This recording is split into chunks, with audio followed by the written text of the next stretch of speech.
Hello and welcome back to Hannah's Inner Healing channel. Today we are going to be talking more about, the health risks involved when you are relating with a narcissist. Okay, in the last episode we talked about how, you get mental fog, when relating with a narcissist. But today we are going to go through, some of the things that affects your health as you relate with a narcissist. Again, my name is Hannah Jerry. I have a background in a Master's of Divinity in Pastoral Studies. I have a degree in Sociology and Politics, and I also have a certificate in Trauma Counseling. So I hope this information will be helpful to someone out there. And please just remember to like, share, subscribe, give us your comment and your feedback. And you can also partner with us, by donating to our channel, either through the till number that we put below or the PayPal address that we're going to provide for you. So in the last episode, we were talking about, the signs that you're dating a narcissist or you're relating with a narcissist. Today, we are going to talk about the health implications that comes upon you when you're relating with a narcissist. Remember, a narcissist can be your mother, it can be your pastor, it can be your doctor, it can be anybody in society. It necessarily doesn't have to mean someone you're dating. It could also be siblings. There could be anyone who has the Jezebel spirit and therefore they're narcissist. So one of the clear signs that one of the things that can affect your health when you're relating with a narcissist is, number one, the mental fog that we talked about.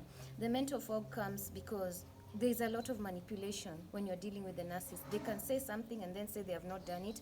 They can do something and then say it's you who did it. So there's that mental fog. And then with the flying monkeys, where they go to character assassinate you to other people or talk ill about you.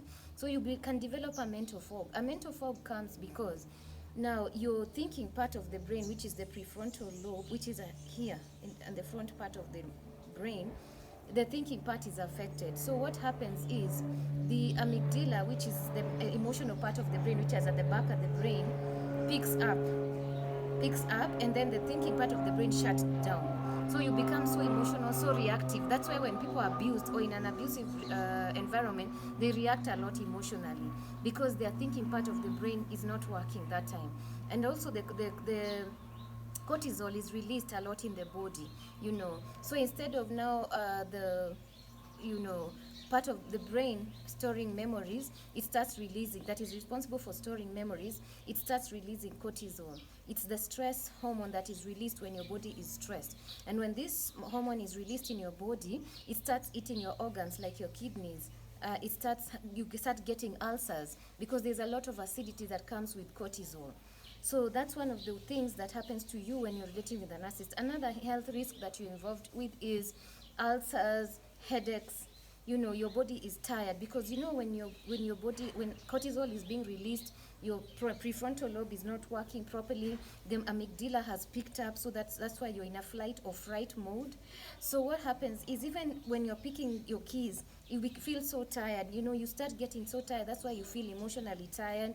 You're not able to concentrate for long. Let's say, for example, you're doing a task or you're in school. You're not able to concentrate because your thinking part of the brain has been affected. So the only thing you feel are all these emotions that are going through your body.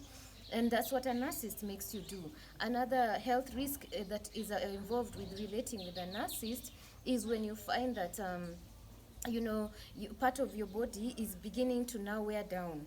Your body wears down because you've been so much stressed, you've been so much, affected. So part of your body wears down. Your body keeps wearing down. And you see, the narcissist has no empathy. That means even if they see you suffering, they will not even feel mercy for you or compassion. They'll keep making you suffer. They enjoy. These are people who enjoy to see you suffer. They enjoy to see others when they're miserable. That's why relating with them is really a no-no. You need to cut off.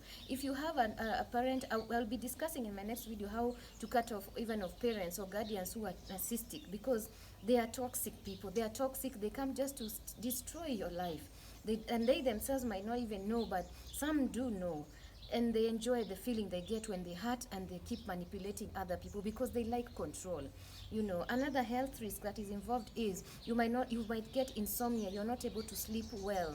And because of that, when the body does not get enough sleep, then you are irritable, your digestion system is affected, you get all manner of constipations, So insomnia also comes with its problem. Another health risk is that when you're stressed out or when you're abused, you normally tend to get nightmares, such that you now get dreams that are scary. You get dreams that are not that are scary, and dreams that are not good. They're just scary or evil, because your mind is so stressed out. So the only thing you'll do is get nightmares when you sleep. Another health risk also involved with the narcissist is that physically, if they're dealing with a malignant, remember we talked about 4 types of narcissists. So the malignant narcissist can also be very verbal and physical. They can also attack you physically. So when you're dealing with them, they can easily, injure you or injure any parts of your body or beat you up. And this in itself can also bring health risks to your body. Another thing that can also happen to you is, because the narcissist is so promiscuous, they keep sleeping around with other people, they can bring to you STDs, STIs, or just, because when like I said, sex is spiritual, it's not just physical. So when you sleep with someone, you're also getting, the evil spirits they have. So they can also bring you spirits that they have collected from other people to you. So that is also a health risk. Another risk that can be involved with that is, because you have remember we talked about the prefrontal lobe being affected, and now the amygdala has picked up the emotional part of the brain, and the cortisol is being released to the body.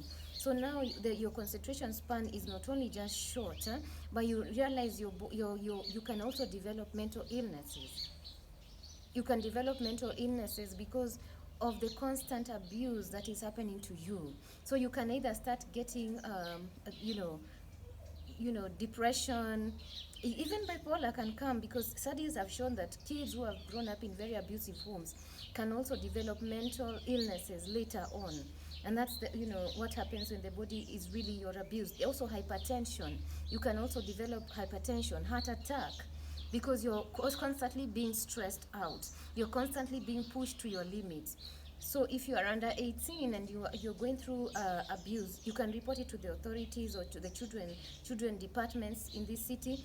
But if you're over 18, you are able to walk out, or just make a plan to live with a friend, or look for a way out, but don't keep staying in that environment, because in the end, you're the one who's going to get hurt. In the end, you're the one who is going to go through all the pain and the abuse that comes with relating with a narcissist.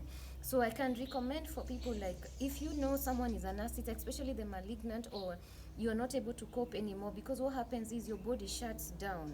For the sake of your health, you see, your health is your wealth. For the sake of your health, just cut off from this person. For the sake of your health, just cut off from this person. You don't need to stay in an abusive relationship.